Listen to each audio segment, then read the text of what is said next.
Baik, selamat pagi Ananda sekalian. Pagi Pak. Pagi Pak.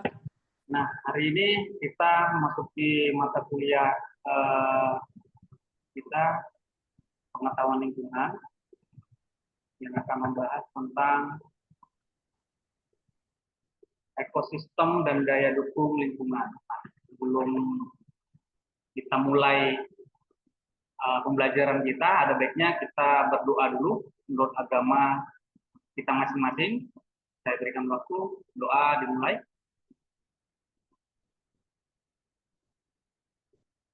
Doa selesai. Nah, gimana kabarnya Ananda sekalian? Apa sudah sarapan ini atau belum?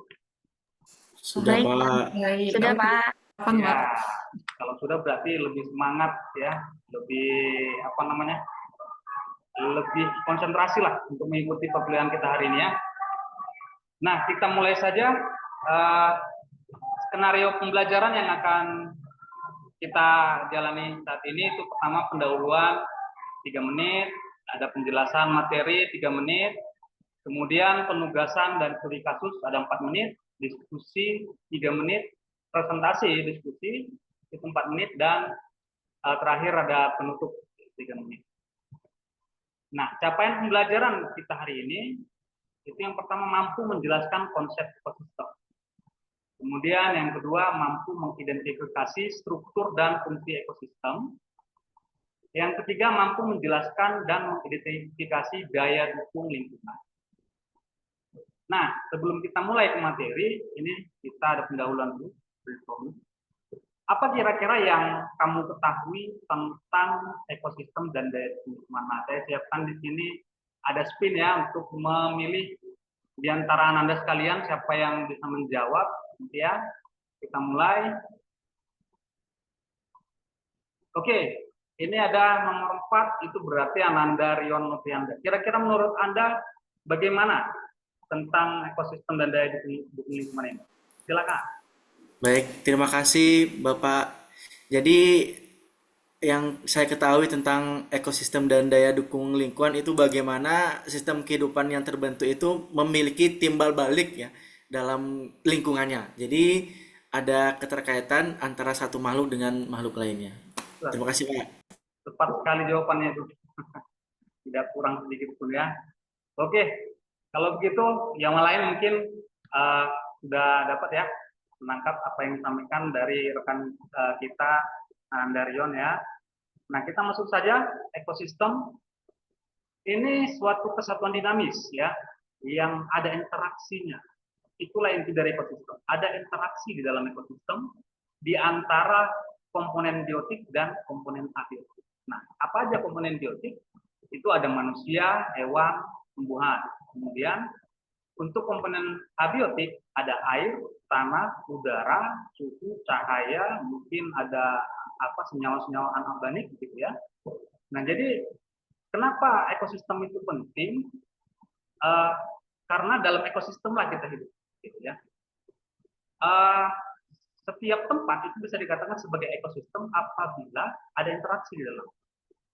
Tapi contoh, salah satu jenis ekosistem alami dan ekosistem buatan. Nah, ekosistem buatan, akuarium, itu di dalamnya ada ikan, ada air, ada tumbuhan yang kita masukkan ke dalam. Maka di dalam ada interaksi. Itu akan dikatakan sebagai ekosistem. Nah, ketika ikan, airnya, tumbuhannya kita buang dari dalam akuarium itu akan tetap dikatakan akuarium, tetapi tidak dikatakan lagi ekosistem. Kenapa? Karena sudah kita keluarin yang lainnya dari dalam. Yang tersisa di dalam hanya komponen abiotik, yaitu kaca akuariumnya, ada suhunya, ada cahayanya, ada udara, tapi tidak ada komponen biotik, begitu ya. Nah, cukup paham itu ya. Nah, kemudian ciri-ciri ekosistem itu yang pertama terdiri dari interaksi antara komponen biotik dan abiotik yang sudah dijelaskan di depan, kemudian memiliki daur materi, energi dari produsen, konsumen, pengurai, memiliki daur materi ya makanan, bersifat dinamis dan saling bergantung. Ini contohnya untuk yang poin kedua dan ketiga itu daur materi itu hampir sama bergeraknya dengan daur energi.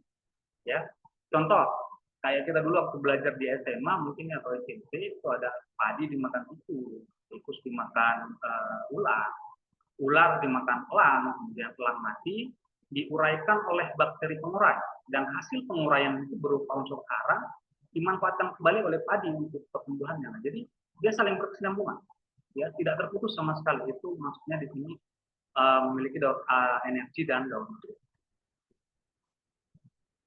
Nah, fungsi ekosistem yang pertama menyediakan energi dan kemudian mengatur siklus biokimia seperti air dan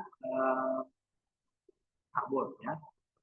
Kemudian menjaga keseimbangan lingkungan.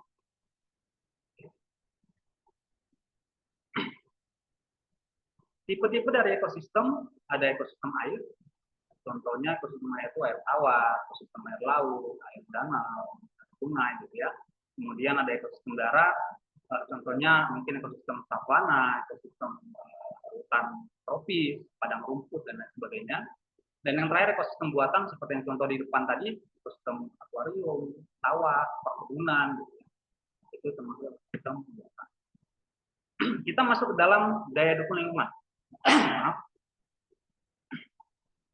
Nah, apa itu daya dukung lingkungan? Nanti akan kita bahas. Sebelumnya, mengapa harus ada konsep daya dukung lingkungan? Nah, ini ada 4 komponen yang menyusun konsep daya dukung lingkungan. Ada pertumbuhan penduduk yang mempengaruhi daya dukung lingkungan. Ada kebutuhan sumber daya alam yang meningkat. Kemudian ada meningkatnya kerusakan lingkungan ketika daya dukung lingkungan itu terlampaui. Dan yang terakhir dibutuhkan suatu kebijakan untuk menyeimbangkan daya dukung lingkungan itu sendiri, ya. Itulah kenapa harus ada konsep dari daya dukung lingkungan. Nah, apa itu daya dukung lingkungan? Kemampuan lingkungan hidup untuk mendukung kehidupan manusia dan makhluk hidup lain serta keseimbangan di antara keduanya. Harus ada keseimbangan di antara keduanya.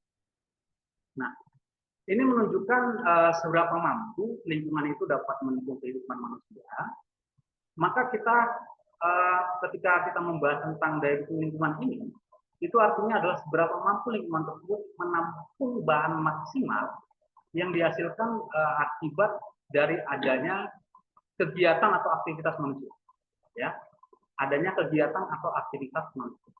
Sementara kapasitas lingkungan untuk menampung hasil dari aktivitas manusia itu sendiri, dalam hal ini itu seperti limbah, ya, limbah domestik, limbah industri, itu daya dukung atau kapasitas lingkungan itu terbatas, di mana ketika batasan itu terlewati, secara otomatis kondisi lingkungan sudah pasti terganggu, sudah pasti rusak, ya. Maka ada batasan dari daya dukung lingkungan itu sendiri. Nah, kita tahu saat ini sudah banyak sekali ya permasalahan lingkungan yang terjadi di sekitar kita akibat, ya, salah satu penyumbangnya ya teknologi. Kemajuan teknologi penyumbang terbesar dari penurunan daya dukung lingkungan itu sendiri. Ya, kenapa? Karena konsep untuk daya dukung lingkungan tidak dijalankan dengan baik. Itu yang menyebabkan terjadinya penurunan dari daya dukung lingkungan. Oleh karena itu, upaya pelestarian terhadap daya dukung lingkungan itu sangat penting dilakukan untuk menjaga keberlangsungan kehidupan kita, kehidupan manusia dan makhluk hidup lain. Nah, prinsip dasar, ya, semakin besar daya dukung lingkungan, semakin dinamis dan seimbang ekosistem yang ada. Dan demikian pula sebaliknya. Dengan adanya penurunan daya dukung lingkungan, pada akhirnya akan menimbulkan ketidakstabilan ekosistem. Nah, ini tadi yang kita bahas di depan. Ketika daya dukung lingkungan terlampaui, maka terganggu, kehidupan kita terganggu. Ketidakstabilan ekosistem terjadi. Nah, komponen daya dukung lingkungan antara lain yang pertama itu ada sumber daya alam, kemudian ada kapasitas peserta limbah, ketersediaan ruang hidup dan produktivitas. Nah, sumber daya alam itu antara lain ada sumber daya air, sumber daya udara, tanah, tumbuhan, hewan dan lain sebagainya. Kemudian kapasitas peserta limbah itu apa? itu kemampuan lingkungan menyerap, memulihkan atau meminimalisir limbah dan polutan. Nah, yang ketiga ketersediaan ruang hidup. Kira-kira dari Ananda sekalian ada nggak yang bisa memberi komentar tentang ketersediaan ruang hidup? Silakan. Ada? Bagaimana Pak? Maaf, agak tidak terdengar. Nah, untuk ketersediaan ruang hidup, ya, kira-kira ada nggak yang bisa menjelaskan itu apa? Ya, silakan Bapak Ananda Rion.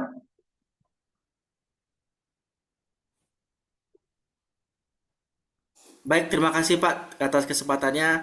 Kalau menurut saya, ketersediaan ruang hidup ini ibarat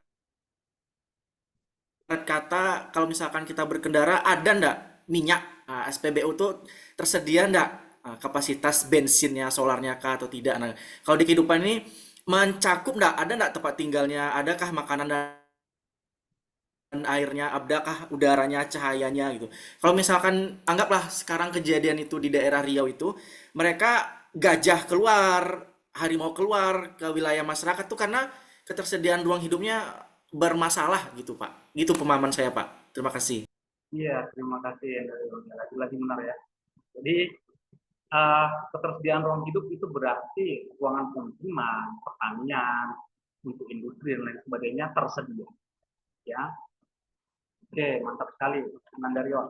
Nah, kemudian untuk produktivitas ekosistem itu seberapa besar kemampuan ekosistem menghasilkan bahan pangan, air bersih, energi, materi, itu produktivitas. Oke, nah, kenapa harus ada daya dukung lingkungan hidup dalam tata ruang? Yang pertama, agar lokasi pemanfaatan ruang itu sesuai dengan kapasitas dan sumber daya wilayah. Contohnya misalnya lahan yang misalnya cocok untuk pertanian tetap dipertahankan untuk keberlangsungan kegiatan pertanian. Dan yang lainnya, pembatasan utama dukungan sumber daya lahan dan air bagi aktivitas manusia di wilayah pesisir, kemudian wilayah perbukitan, wilayah berbasis perkotaan, dan wilayah non. Nah, di sini ada diskusi kelompok, ya. Nanti kita bagi kelompoknya. Yang pertama, amati ekosistem alami yang ada di sekitar lingkungan kampus, identifikasi komponen biotik, abiotik yang saling berinteraksi, kemudian diskusikan bagaimana perubahan salah satu komponen, misalnya pencemaran air atau tanah atau pencemaran sungai, gitu ya, dapat mempengaruhi keseimbangan ekosistem secara keseluruhan. Yang kedua, amati lingkungan sekitar kampus, identifikasi satu ekosistem yang ada dan jelaskan pula potensi gangguan yang dapat menurunkan daya lingkungan ekosistem tersebut. Nah, untuk bagian kelompoknya, ada kelompok satu itu Ananda Chandra, Ananda Triana, Krisandini, Ananda Maya, kemudian kelompok dua ada Ananda Rion dan Ananda Naila Fajapalita. Oke, untuk kelompoknya masing-masing silakan bergabung dan silakan keliling kampus ya untuk menyelesaikan diskusi tadi. Nanti kita akan melakukan presentasi di kelas kita kembali ya. Baik, silakan. Izin Bapak, boleh lagi melihat soalnya, Pak? Oke. Baik, terima kasih, Pak. Ya. Oke. Terima kasih atas presentasinya. Ya, baik sekali untuk kedua kelompok. Saya beri aplaus yang baik. Ya. Nah, kita lanjut. Nanti ada tugas individu. Ya. Yang pertama identifikasi sama perubahan-perubahan yang terjadi dalam jaringan makanan satu ekosistem apabila salah satu spesies kunci atau keystone spesiesnya itu punah. Berikan contoh nyata dari kasus tersebut. Kemudian amati lingkungan tempat tinggal. Kalau tadi tempat kampus ya, sudah dapat tadi semuanya ya, sudah bisa. Nah, ini tempat tinggal kalian, identifikasi, kemudian jelaskan potensi gangguan yang dapat menurunkan daya dukung lingkungan ekosistem tersebut. Yang terakhir, susun strategi pelestarian ekosistem sungai yang telah mengalami penurunan daya dukung lingkungan karena pencemaran industri. Pasti ada ya di sekitar kita. Nah, tugas dikumpul paling lambat 1 minggu ya setelah hari ini, yaitu tanggal 21 Juli 2020. Oke, terima kasih atas perhatian Anda sekalian. Ya, sampai jumpa di materi kita berikutnya. Terima kasih. Baik, terima kasih Pak Dedi. Alhamdulillah waktunya tidak berlebih. Sekarang kita dengarkan komentar dari instruktur kepada Prof. Sudarwan. Disilahkan. Baik, terima kasih Pak Dedi telah presentasi luar biasa ini. Komentar saya beberapa poin. Satu, kalau kita menyajikan definisi, apalagi untuk anak S1, itu usahakan jangan hanya satu definisi. Ya. Dan kalau kita mengutip definisi itu dari sumber aslinya, itu dicantumkan sumber aslinya. Karena itu bagian dari pembelajaran. Nanti mahasiswa akan mencari nama yang disebut dalam sumber itu gitu. Apalagi kalau lengkap dengan judul bukunya. Yang kedua, kalau kita menyajikan beberapa definisi yang diambil dari banyak penulis, nanti usahakan salah satu di antaranya definisi itu kita buat sendiri untuk membuktikan bahwa kita menjadi bagian dari orang yang berpikir di dalam kerangka definisi itu. Yang kedua, kalau bisa nanti hurufnya diperbesar gitu ya. Karena tadi kan misalnya ada ruang-ruang yang kosong gitu. Sebetulnya bisa kita gunakan untuk memperbesar huruf. Yang ketiga, kalau ada tambahan-tambahan gambar gitu ya, lingkungan biotik, abiotik, lalu kerusakan lingkungan, atau mungkin dampak yang dimunculkan akibat kerusakan lingkungan, mungkin akan lebih menarik gitu. Karena makin banyak menu yang ada di situ, makin membuka cakrawala berpikir bagi mahasiswa. Lalu yang lain mungkin nanti bisa dikembangkan. Misalnya tadi kan prinsip ekosistem, bisa saja itu cukup banyak gitu, karena masing-masing ahli punya pendapat yang berbeda. Dan terakhir kalau bisa nanti dicantumkan, misalnya kalau mau memperkaya bisa baca buku ini sebagai sumber begitu. Itu akan lebih bermakna karena mengajar yang bagus itu menginspirasi mahasiswa untuk berkembang lebih lanjut. Saya kira itu komentar saya, selebihnya bagus ya. Selamat Pak Didi Sufyan. Terima kasih banyak, Prof. Ya, baik. Baik, terima kasih Prof. Sudarwan atas komentarnya.